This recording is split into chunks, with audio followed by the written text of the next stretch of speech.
Hello and welcome. I'm Amritanshu Rai and you're watching Law of the Land on Raj Sabha TV. Today we discuss the Supreme Court judgment on the appointment of judges to the Supreme Court and High Courts through the Collegium system. To discuss the issue, I have with me Mr. Sushil Kumar Jain, former President, Supreme Court Advocates on Record Association, and Mr. K.N. Bhat, former Additional Solicitor General and Senior Advocate, and also a petitioner before the Supreme Court in this matter. And now for the highlights. The Supreme Court agrees to allow the central government to finalise the Memorandum of Procedure for appointments of judges based on certain guidelines.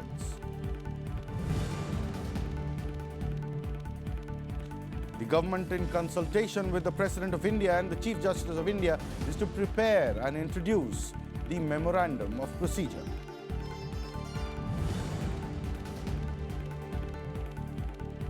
And the appointment of judges of the Supreme Court and High Court will continue to be done through the old Collegium system.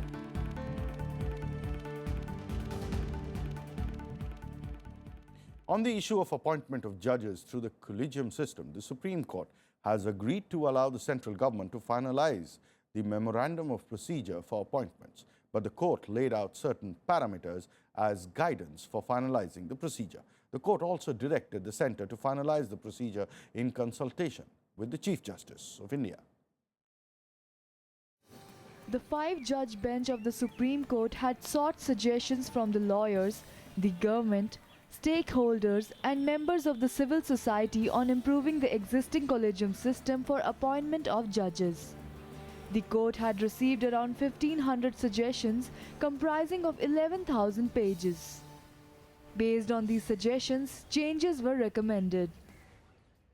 The Memorandum of Procedure is to be drawn up by the Government of India, Yes.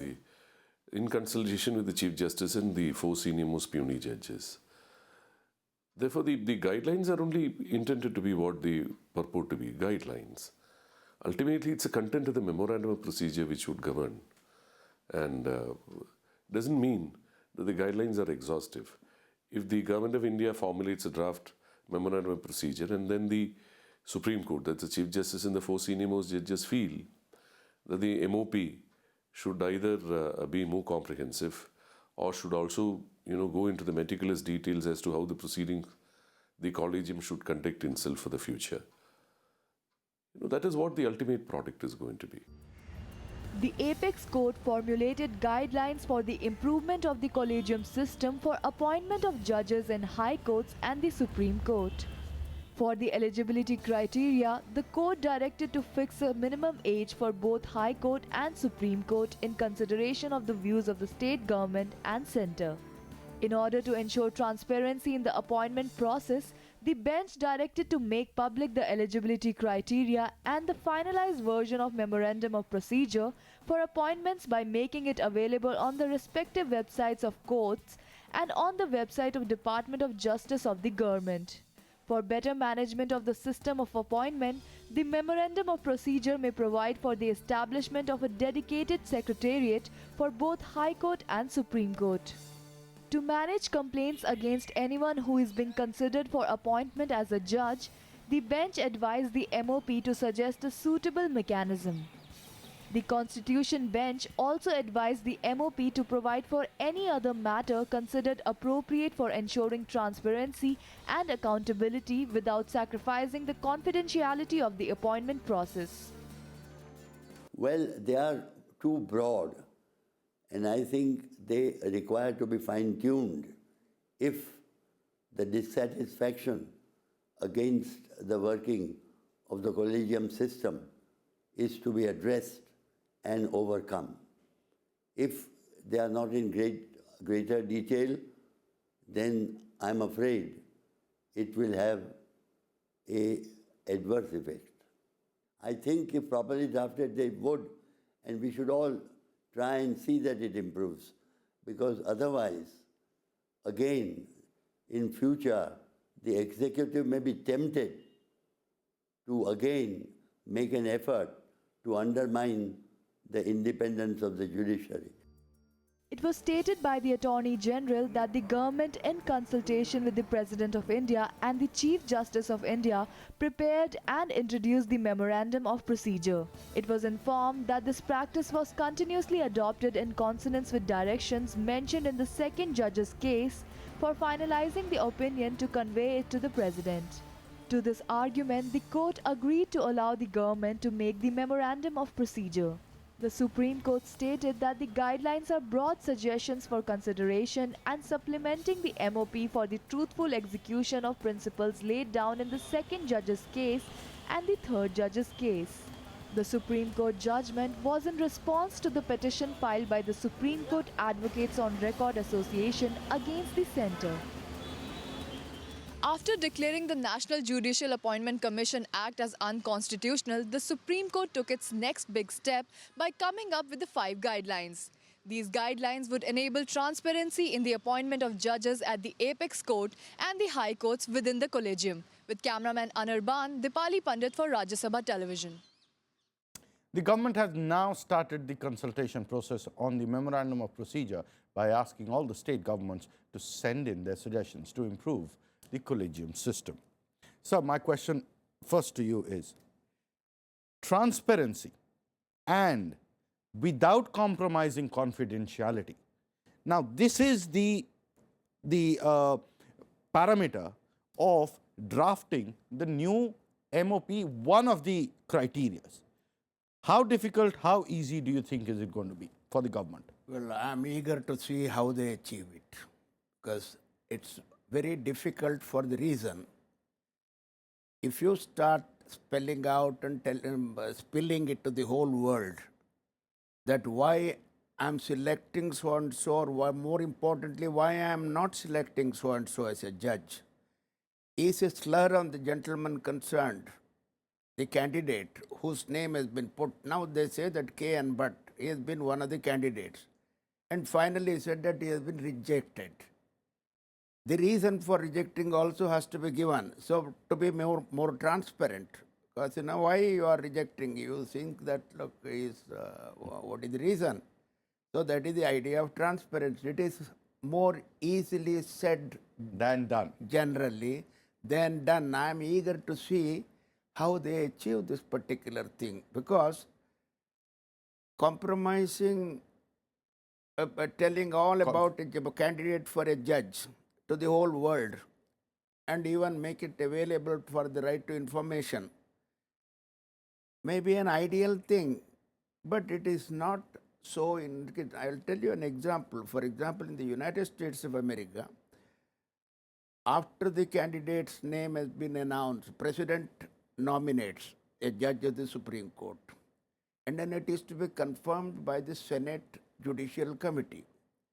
Before coming to the Senate, the world or everybody writes to the Senate that this gentleman has got, these are the bad qualities, etc., and the Senate subjects him or her to a thorough cross-examination, sometimes lasting for about 10 to 12 hours. So much so, Justice Thomas, who was the last one to be subjected to such a grueling cross-examination, said that if again I am asked to be a candidate, I won't be there to. Correct. I'll get Mr. Jain in. Mr. Jain, transparency has been the biggest criticism of the Collegium system. In fact, the reason why the government was actually forced to bring in NJAC was to ensure that there was transparency in the selection process. One of the biggest criticisms. But now the Collegium system has to ensure that transparency remains. At the same time, without breaching the fine line of breaching confidentiality, without compromising confidentiality. Do you think it will be possible? And what are the things that need to be done to ensure this? You know what the present judgment is? The present judgment is introspection by the Supreme Court on its own judgment, second judgment and the third one. They came to the conclusion that they are bound by the judgment of 9 judges bench and it doesn't need any change. or reconciliation. Now the question of introspection. Introspection problem came because there were certain complaints. Serious complaints were there and mistakes were committed. The court accepted by unanimously that way. There are complaints. And to resolve that complaints, the court said there should be more transparency. How do you do that? How do you achieve Now, that? That's the big that is the question. problem. See, the courts have been very clear as to what is the goal that they want to achieve. But how do you think they will be able to do it? That's the... You have to balance. The question is of balancing. Today, the complaints were there, but there was no procedure to scrutinize the complaints. The first thing the court therefore said, complaints, and to maintain transparency, both, and to have a balance of that. They say there should be secretariat. Once the complaint is, there are complaints who are frivolous, there are complaints who are really genuine, there are complaints of different natures. And if there are complaints, and if there is nobody, so but the collegium system was there, the judges had no paraphernalia, there was no system, No accountability. Yeah. They were, I mean, whatever decision they Accountability will took... come afterwards. Afterwards, yeah. First, there should be scrutiny of the complaint. The complaint has come, and there were nobody has scrutinized. Though there was system, there was little bit system, investigation, IB investigation prior to appointment. But you know, IB investigation is not of that level. The level should be of such that the complaint should be properly scrutinized. I get the point, sir. I get the point. Do you think the government in the MOP will be able to succeed in making that fine balance? I tell you, I foresee a long gap between the completion of their mission and now, because if they started asking from the state governments and the high courts about their views, etc., that exercise itself will take a lot of time. And now, diverting slightly from one of the ways of introducing transparency, which I had written in a newspaper article and also given to the court, which was not considered, was that now the complaint is not so much about the seeking of information. Very often there are stories as to what happens in the Collegium. We even hear that there was a short of a fist fight. Every sort of allegations are there that they are each one trying to bargain for his candidate, etc., etc. Correct. That type of thing has to be stopped or can be stopped if there is a third person present at the meeting without voting right. Correct. Time now for a short break. Coming up, the old Collegium system to continue. However, the Apex Court is now welcoming suggestions to bring in transparency in the appointment of judges.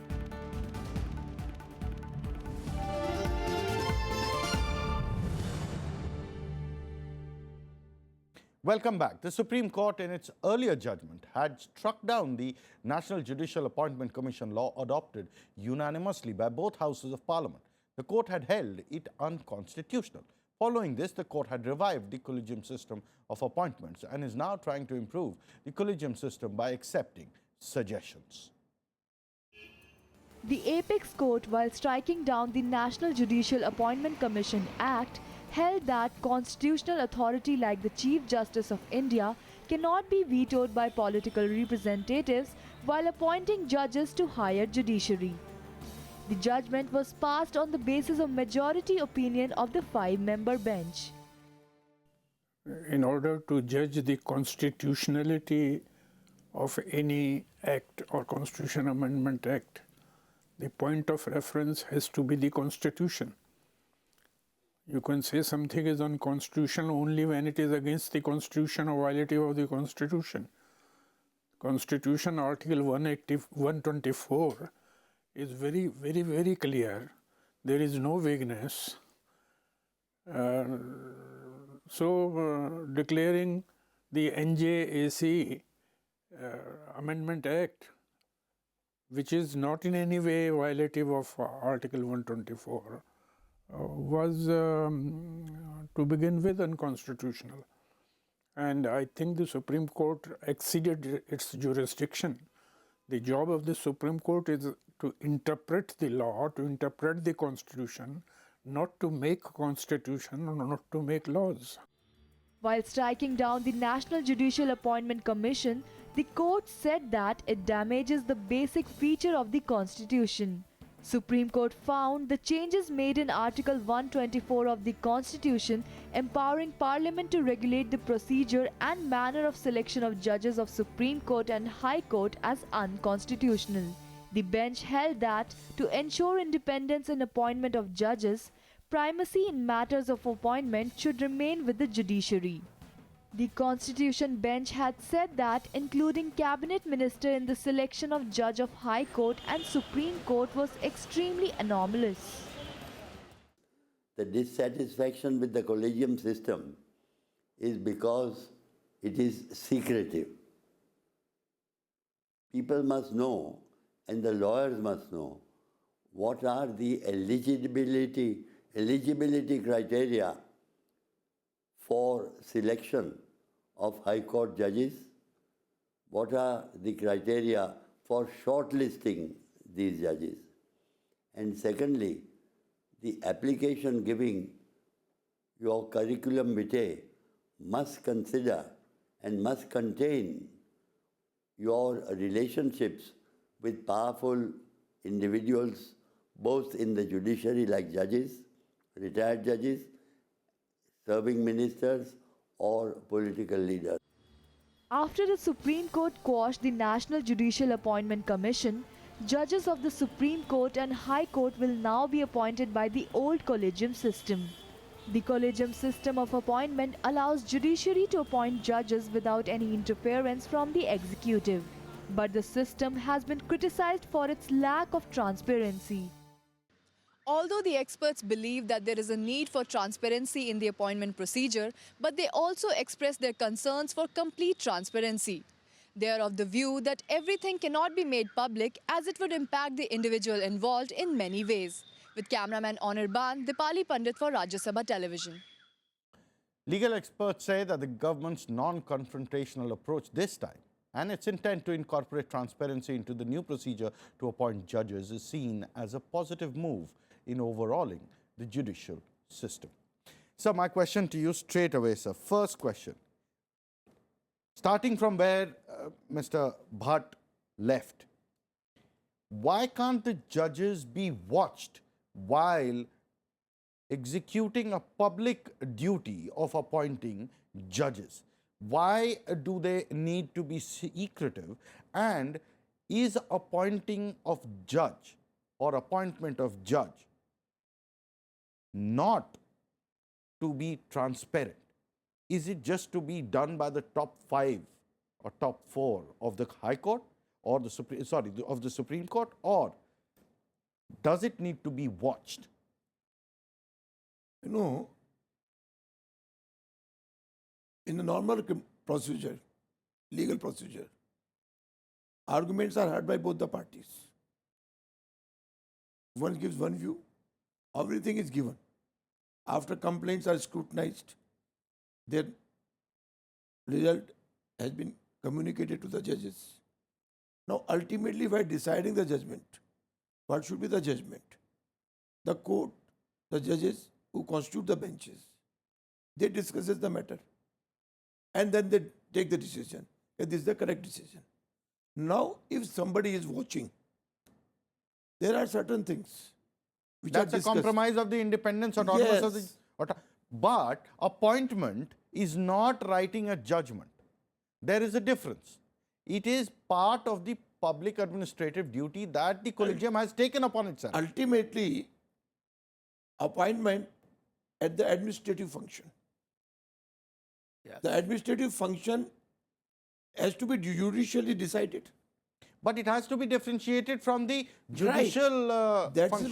That is why everything is given. The complaint is given to the independent body who can scrutinize the complaint, give the result, so that the judges should know whether there is a frivolous complaint or there is some substance in the complaint. I don't know. That is the reason. The complaint mechanism we will discuss, sir. No. But all I'm saying is, why can't the judges be watched while executing their public duty that is on the administrative side, not on the judicial side, a duty that they have taken upon themselves to appoint judges of the judiciary. Right. I may add a word. Yes, sir. One, telling that by a person who is under an oath of secrecy.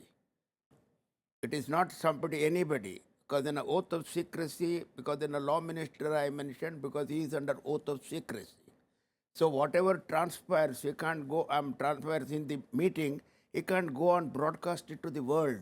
And also, why can't it be held in camera? If that's the problem, let no one watch. The basic reason, interference directly or indirectly. Is not acceptable. Even in the administrative role. Because if somebody is present, so first of all, you can appreciate. your role of interpretation of constitution, that's the big duty you have. Now you extend that, add another duty to yourself, that is of appointment of judges. Then you further go on and expand it and now create a secretariat. Now you further go and expand it in the name of autonomy and secrecy and independence of the judiciary. So there has to be some sort of a line that has to be drawn. it's just like a secretariat. You may have an office outside, you may have a place inside. Ultimately, the function is the same. That is not a violation of the basics of a constitution. No, they are just Supreme Court, having its secretariat for administrative purposes. Now we have two things. First, judge's judgment. The second. In first, there were serious complaints against the government that they were interfering and they were not appointing good judges. And there were serious allegations. From the bar, forget the government. The bar knows everything. Yes. The bar knows everything. You know how many cases of such things have happened. So do I, because I have reported therefore it led to second judgment. Therefore, now we have to maintain a balance in the two judgments. Today, the situation is that now we have serious Sir, but complaints the against the issue first. of going beyond its brief and somewhere or the other, notionally passing on the MOP to the government and breaching or getting into interfering with the executive role. Now tomorrow, if the court says that we will start generating revenue for ourselves, won't that be a breach of the serious basics? Complaint is they are not allowed to have revenue if of them. somebody is present, he may not participate. He may simply watch from the distance. So you want to add something to it? So today you must be knowing that Supreme Court and the High Courts have got their own registries. Registrar General, he's from judiciary side. And no, they are all registered. They are appointed and under the control of the Chief Justice of the High Court or the Supreme Court, as the case may be, and all of them having the support of the Consolidated Fund of India, so that their salary cannot be judged. That is how a Supreme Court registrar today need not take a call from a law minister. Yes, they are independent. They are independent. And so is the case with the High Courts also the same. They are independent. So who will have control over the secretariat? Then again, there's going to be a balancing act. It has to be a secretariat in order to maintain the secrecy and also the continuation. This is the job of the secretary. I tell you what it is, secretariat. The 5 judges of the Supreme Court who are otherwise busy during the day in disposing of the cases, they don't have time and the wherewithal to find out who is what and what is his background and everything. So, an appointment of judges is a continuous process. And so, secrecy and independence is only something that the judiciary must have. The executive and the legislature should always be transparent. No. This is the transparency even for the judiciary. I mean, here, now the method of suggesting how the MOP will be applicable even to the new secretariat which has been created. It is not outside that. But that balancing act, I don't know how to do it. It is not possible. It will land up in a problem. But anyway, MOP, 1 minute, this one MOP, as you know, historically, sorry, after the 1993 judgment, the court directed the government to prepare a MOP, which has been working so far. And now they said, look, on the above broad guidelines, they are not sacrosanct or anything of the sort. You look at it again, because then they are not permanent even if they are done now again, because they are capable of changing from time to time. That is what the 16th of December judgment says, that these are some of the broad guidelines. So it's evolving. Basically, all questions may not be answered, but it's evolving. The fundamental principles are what have been laid down by the advocates on record case and subsequently by the presidential reference. That will prevail. That will prevail, because that is the... I got it, sir. With subject to that fundamental principle, it will be executed. Moving on, my colleague Dipali Pandit spoke to Mr. Soli Sorabjee, former Attorney General, to get his point of view. So do you think that the introduction of Memorandum of Procedure would enable transparency? But you see, transparency is all very well, but transparency cannot be unlimited. Transparency in the sense which names are considered, who are appointed, who are not appointed. But there can't be disclosure of the discussions that take place between the members. It would be very damaging to the person who is not selected. If that is that, oh, he's lazy, he's not good, his temperament is not good. Transparency, yes, these are the people. We considered the cases in the background, their experience, ability, and we did not find the other people really fulfill the criteria we laid down. So transparency, yes, but not unlimited transparency, which would really, in a sense, damage the reputation of a person who's not been selected or elevated. Sir, how do you look at the 5 guidelines issued by the Supreme Court? The Supreme Court must decide really. You must trust the Collegium, provided it has the proper means also. It should have information from different persons. Ultimately, they must decide on that basis. It can't be that you allow everyone to complain. A disgruntled litigant will always complain against a judge in the High Court who is thought to be elevated. So that I'm not very happy. I don't think it's very satisfactory. Thank you, sir, for joining us on this discussion. It's time for us to end the show. You can email your suggestions and comments to law.rstv@gmail.com. You can also watch our shows on the RSTV page of YouTube. We'll be back with a new issue and a new episode. Keep watching Raj Sabha TV.